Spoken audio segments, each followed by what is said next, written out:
Mama V vari mudambudziko guru vari kutsvagwa nemapurisa kuti vasungwe mushure mekushayikwa mudare guru kuti varipote nyaya yeutsotsi hweecreator Ponzi scheme. Madam Boss vodura zvose.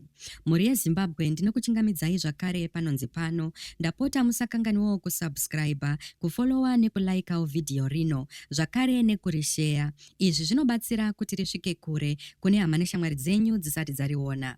Admire Takudzwa Mushambi, uyo anozivikanwa nezita rekuti Mama V, ane makore 26 okuberekwa, anobva kwaMutare kubocha kwaMarange, ane mukurumbira zvikuru nemitambo yake inosetsa. Pari zvino ari mumvura inopisa.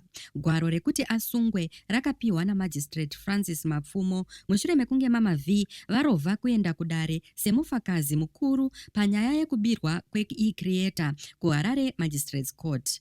Chirongwa cheecreator icho chaitungamirirwa nezvizvarwa zvekuChina Zhao Jiatong naWilliam Chui chinonzi chakabira vanhu mari inodarika $690 emadhora.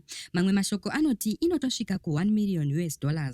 Zhao akashandisa nzanga dzakaita saMama V naMadam Boss kuti vazvisimudzire pamapeji avo epaFacebook kukwezva vanhu kuti vainveste.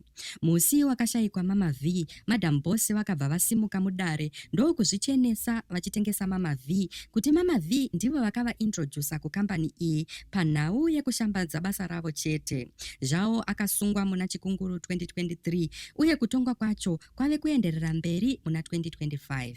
Muri yeZimbabwe munoiona sei iyi? Ngatisanganei mucomment section muchipawo pfungwa dzenyu nemaonero enyu panyaya iyi.